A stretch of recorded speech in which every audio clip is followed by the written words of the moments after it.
नमस्कार दोस्तों। आज हम बात करेंगे शेयर मार्केट के बारे में। आखिर ये शेयर मार्केट होता क्या है, इससे लोग कैसे पैसा बनाते हैं और ये काम कैसे करता है, इससे कंपनियों को क्या फ़ायदा होता है, इससे लोगों को क्या फ़ायदे होते हैं, इसकी शुरुआत कहाँ से हुई। बहुत ही सिंपल और आसान भाषा में हम इसे समझेंगे। एक तरह से बात की जाए तो शेयर मार्केट एक ऐसी चीज़ है कि आप किसी भी कंपनी का हिस्सेदारी खरीदते हैं, थोड़ा सा ही बस हिस्सेदारी खरीदते हैं। अगर कंपनी को प्रॉफिट होता है तो आपको भी प्रॉफिट होता है, कंपनी को लॉस होता है तो आपको भी लॉस होता है। शेयर मार्केट की शुरुआत बात की जाए तो आज से करीब 400 साल पहले हुआ था, जब ईस्ट इंडिया कंपनी जैसी एक डच ईस्ट इंडिया कंपनी हुआ करती थी, जो आज के डेट में नीदरलैंड में है। उस टाइम विश्व का पूरा नक्शा डिस्कवर नहीं हुआ था अच्छे से, और उस टाइम की जो भी ऐसी कंपनियां थी वो अपनी बड़े बड़े शिप लेकर अदर अदर कंट्री की खोज करती थी, वहाँ पे जाती थी, व्यापार करती थी, वहाँ से ट्रेड करती थी, वहाँ से जो भी मुनाफा होता था पैसा लेकर, खजाना लेकर अपने देश वापस लौट जाती थी। तो इसमें बहुत ज़्यादा टाइम लग जाता था। बड़े बड़े शिप में हज़ारों किलोमीटर की यात्रा तय करना, किसी अन्य देश में जाना, वहाँ से पुनः लौट के आना, बहुत ज़्यादा टाइम लग जाता था, बहुत ज़्यादा पैसा लग जाता, रिसोर्सेज बहुत ज़्यादा चाहिए थे उस टाइम। उस टाइम इतने पैसे किसी एक व्यक्ति के पास नहीं थे कि जो ऐसा काम करता। अगर करता भी था तो ऐसा हादसा हो जाता था उसके साथ कि उसके जहाज़ जो है टूट जाती थी, डूब जाती थी, या फिर उसका विनाश हो जाता था कहीं ना कहीं, वो लौट के नहीं आ पाता था, तो पूरे रूप से वो कंगाल हो जाता था वो व्यक्ति। इसीलिए कंपनी ने पब्लिकली ऑफर दिया लोगों के पास जाकर कि आप हमारे शिप पे पैसा लगाओ, हमारी शिप जो है किसी अदर कंट्री की खोज करेगी, वहाँ जाएगी, वहाँ से जो भी खजाना लाएगी, वहाँ से जो भी पैसा लाएगी, उसमें से कुछ शेयर आप लोगों को भी मिलेगा। ऐसे करके बात लोगों को समझ में आने लगी और लोगों को प्रॉफिट होने लगा। फिर भी अगर बात की जाए तो उस टाइम भी 50% से भी ज़्यादा जहाज़ें जो थी वो लौट के नहीं आती थी। लोगों को बहुत अच्छे तरीके से समझ में आ गया कि एक जहाज़ पे बहुत ज़्यादा पैसा लगाने के बदले हम ऐसा कर सकते हैं कि थोड़े थोड़े पैसे बहुत सारे जहाज़ों पे लगा सकते हैं। कोई ना कोई तो एक तो लौट के आएगा जो उसे प्रॉफिट देकर जाएगा। ये बात लोगों को उस टाइम समझ में आ गई। तो इसी तरह से शेयर मार्केट की शुरुआत हुई और ये जो भी था फंडामेंटल बहुत सक्सेसफुल हुआ। लोगों ने, बहुत सारी कंपनियों ने इसको कॉपी किया, देखा, और उसी टाइम से शेयर मार्केट की चलन शुरू हुई और आज तक चली आ रही है। शेयर मार्केट की अगर सिंपल भाषा में बात की जाए क्या है, तो आपको कोई बिजनेस खोलना है। आप बिजनेस खोलने के लिए आपको 1 लाख रुपए की जरूरत है, लेकिन आपके पास 50,000 रुपया ही है। अब 50,000 रुपया आप अपने दोस्त के पास जाते हैं, वहां से दोस्त से लेते हैं और बोलते हैं कि तुम 50% कंपनी का शेयर तुम रखो, प्रॉफिट होता है तो 50% तुम रखोगे, लॉस होता है तो वो भी 50% सहेगा। ऐसे तो इसी को बड़े स्केल पर किया जाता है, तो ये शेयर मार्केट स्टॉक मार्केट कहा जाता है। क्योंकि वहाँ पे आप जो भी बड़ी बड़ी कंपनियां हैं वो पब्लिकली आके बोलती हैं कि आप हमारे शेयर लो और उसके बदले हम आपको कुछ अपने कंपनी का शेयर देंगे, अपनी कंपनी में हिस्सेदारी देंगे। इस तरह से शुरुआत होती है। तो बात करते हैं कि आज के डेट में इंडियन शेयर मार्केट में जो इंडियन लोगों के मन में जो शेयर मार्केट के प्रति ये भावनाएं, गलत भावनाएं हो गई हैं। बहुत लोग इसको गैम्बलिंग कहते हैं, बहुत लोग इसको जुआ समझ रहे हैं, लेकिन ये एक्चुअली जुआ नहीं है। अगर इसमें सोच समझ कर अच्छे से इन्वेस्ट किया जाए, शेयर में पैसा लगाया जाए, तो वहाँ से बहुत अच्छे रिटर्न आ सकते हैं। आप राकेश झुनझुनवाला का नाम सुने होंगे। उन्होंने शेयर मार्केट से बहुत अच्छा रिटर्न, करीब 20,000 करोड़ से भी अधिक रुपए कमाए, मात्र 15-20 हज़ार रुपये से स्टार्टिंग करके। तो ऐसा नहीं है। तो हमारी गलत फहमी आखिर क्यों है शेयर मार्केट को लेकर? हमारे जितने भी इंडियंस हैं, करीब इंडिया में बात की जाए तो ओनली 4% लोग ही शेयर मार्केट में पैसा लगाते हैं। आखिर 94% लोग क्यों नहीं शेयर मार्केट में पैसा लगाते हैं? इसका रीजन क्या है? तो हम बता दें, इसका मुख्य रीजन है नॉलेज की कमी। लोगों के पास ये नॉलेज नहीं है कि किस में पैसा लगाएं और कैसे क्या क्या करें। इसीलिए इस नॉलेज की कमी के कारण ही इंडिया में करीब ओनली 4% लोग ही शेयर मार्केट में पैसा लगा पाते हैं। जबकि अमेरिका की बात की जाए तो अमेरिका में करीब 50% से ज़्यादा लोग शेयर मार्केट में पैसा लगाते हैं। तो आपको शेयर मार्केट समझ में आ गया होगा कि आखिर ये क्या होता है और कैसे इसमें लोग पैसा लगाते हैं, फंड करते हैं। लेकिन और बात करते हैं कि इसमें आज के डेट में तो पॉसिबल नहीं है कि कंपनी आपके पास कभी आती है और बोलती है। तो इसीलिए आज के डेट में हमारे इंडिया में हर कंट्री की बात की जाए, हर कंट्री में अपना एक स्टॉक एक्सचेंज है। इंडिया का भी स्टॉक एक्सचेंज है, क्योंकि पूरा विश्व आज के डेट में शेयर मार्केट पे निर्भर हो चुका है। एक तरह से बोला जाए तो शेयर मार्केट पे ही निर्भर हो चुका है, क्योंकि किसी भी देश के अगर जीडीपी को देखना है आपको, तो आप उसके शेयर मार्केट को एनालिसिस करते हैं, वहाँ से आपको पता लग जाता है कि इस देश की ग्रोथ हो रही है या फिर ये डाउन नीचे जा रहा है। तो इतना रोल, अहम रोल हो गया है शेयर मार्केट का पूरे दुनिया पे। उसी तरह से किसी भी अगर कंपनी का भी अगर हमें शेयर लेना है तो हमें स्टॉक एक्सचेंज के पास जाना होगा। हर कंट्री का अपना अपना अलग अलग स्टॉक एक्सचेंज है। अब बात आती है कि ये स्टॉक एक्सचेंज होता क्या है।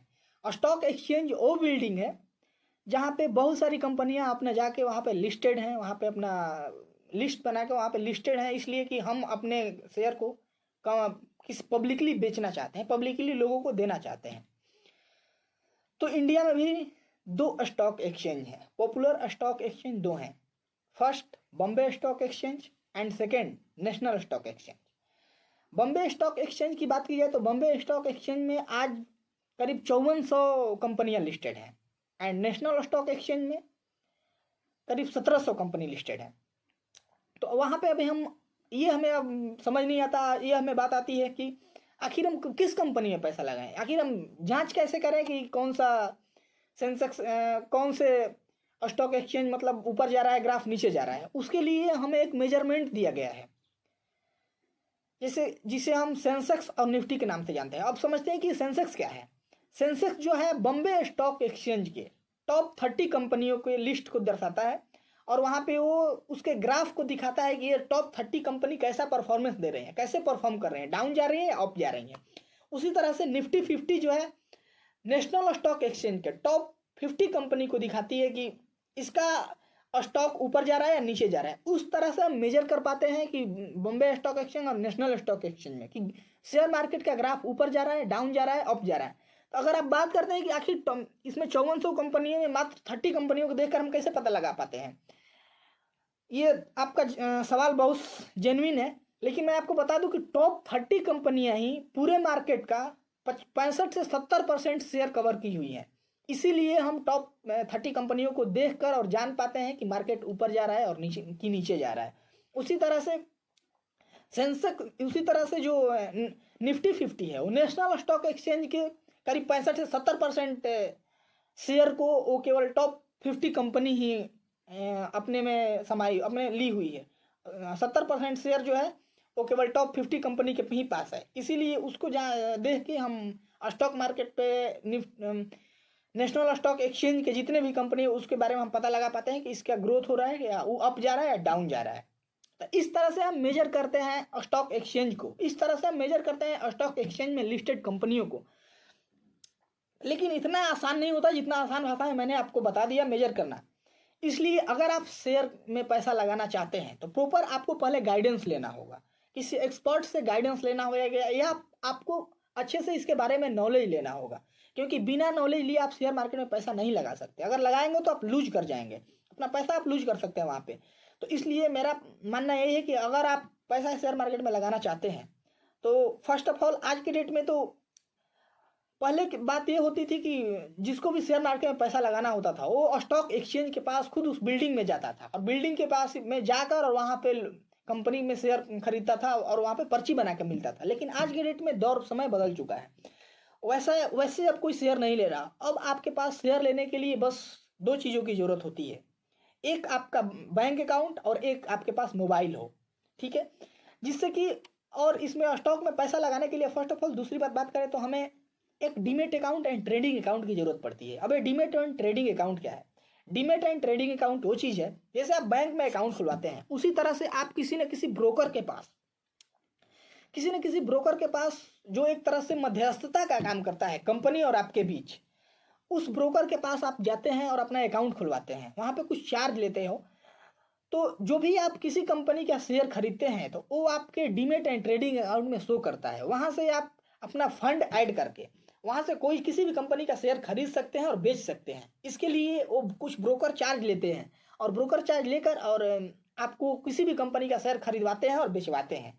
तो इसलिए आज के डेट में अगर बात की जाए तो डीमेट एंड ट्रेडिंग अकाउंट का होना बहुत आवश्यक है अगर आप शेयर खरीदना चाहते हैं तो और आज के डेट में बता दें कि सबसे बेस्ट जो एप्लीकेशन है अप स्टॉक्स का चल रहा है, क्योंकि वहाँ पे 1 मंथ तक तो आप 0 रुपये ट्रांजेक्शन, 0 रुपये ब्रोकर चार्ज दे के और ट्रांजेक्शन उसका ट्रेड कर सकते हैं।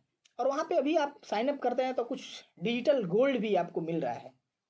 तो वहाँ से आप, मैं लिंक डिस्क्रिप्शन में दे दूंगा, आप वहाँ से जाके और आप स्टॉक्स को डाउनलोड कर सकते हैं। और अगर आप डाउनलोड करते हैं तो मैं आपको 100 रुपया अपने तरफ से भी दूंगा। चलिए, अगर आप चाहें तो कर सकते हैं, बट मेरा सलाह ये है कि अगर आप बिगिनर हैं शेयर मार्केट में तो फटाक से शेयर मार्केट में किसी के तुक्के पे इन्वेस्ट न करें। पहले मार्केट को एनालिसिस करें अच्छे से, पी रेशियो देखें, हर चीज़ समझें सीखें, उसके बाद आप इन्वेस्ट करें। अगर फिर भी अगर आप अभी करना चाहते हैं तो मेरा मानना यही है कि आप डायरेक्ट स्टॉक में निवेश न करें। जब भी आपको निवेश करना है तो आप म्यूचुअल फंड में निवेश करें, क्योंकि म्यूचुअल फंड का मतलब ये होता है कि आप 100 रुपया किसी एक कंपनी में लगा देते हैं तो वो स्टॉक कहलाता है। लेकिन जब एक एक रुपया, म्यूचुअल फंड का मतलब होता है, ये होता है, म्यूचुअल फंड भी एक ब्रोकर थ्रू ही होता है। आप किसी जैसे अप स्टॉक्स में भी म्यूचुअल फंड आप कर सकते हैं, बहुत अच्छा एप्लीकेशन है म्यूचुअल फंड एंड इक्विटी के लिए। Equity market, share market and stock market तीनों एक ही चीज़ होता है। तो इसीलिए किसी भी इक्विटी के लिए up stocks and mutual fund के लिए अप स्टॉक्स बहुत ही बेस्ट प्लेटफॉर्म है। तो वहाँ पे आप जाकर कोई भी म्यूचुअल फंड खरीद सकते हैं। म्यूचुअल फंड का मतलब ये होता है कि 100 रुपया आप किसी एक कंपनी में लगाने के बजाय किसी ब्रोकर को आप 100 रुपया दे दिए जो इस फील्ड में एक्सपर्ट है, जो शेयर मार्केट में एक्सपर्ट है, वो आपके 100 रुपया लेकर एक एक रुपया 100 कंपनी में लगाएगा। तो मान लीजिए अगर आपको 20 कंपनी में घाटा भी हो गया या 30 कंपनी में घाटा भी हो गया तो 70 कंपनी वैसी है जो आपको मुनाफा देकर जाती है। इसीलिए इक्विटी से बढ़िया, अगर आपको इक्विटी के बारे में नॉलेज नहीं है तो आप इक्विटी से अच्छा जो है म्यूचुअल फंड है, वहाँ पे आपके पैसे नहीं लूज हो सकते, वहाँ पे आप पैसे डूबेंगे नहीं, आपको रिस्क बहुत कम होता है, रिटर्न अच्छा दे जाता है। इसीलिए अगर आप बिगिनर हैं तो मेरा रिकमेंडेशन यही है कि आप अप स्टॉक्स में जाकर और म्यूचुअल फंड में निवेश करें और वहाँ से अपना प्रॉफिट गेन करें। आज की वीडियो में मैं आशा करता हूँ कि बहुत अच्छे से समझ आया होगा कि शेयर मार्केट काम कैसे करता है। अगर कोई क्वेश्चन है तो आप कमेंट में ज़रूर पूछें, मैं उस पर अपना अगला वीडियो बनाऊंगा जिसपे कि आपको और अच्छे तरीके से शेयर मार्केट को समझ में आए और आप इसमें निवेश करें। क्योंकि इंडियन कल्चर जो है, हम लोग के दिमाग में एक भ्रांति फैली हुई है कि ये शेयर मार्केट में पैसे बस लूज हो जाते हैं, लेकिन ये सही नहीं है। हमें इससे बाहर निकलना होगा और शेयर मार्केट में निवेश करना होगा अपने ग्रोथ के लिए। ठीक है, तो इस वीडियो में इतना ही। धन्यवाद।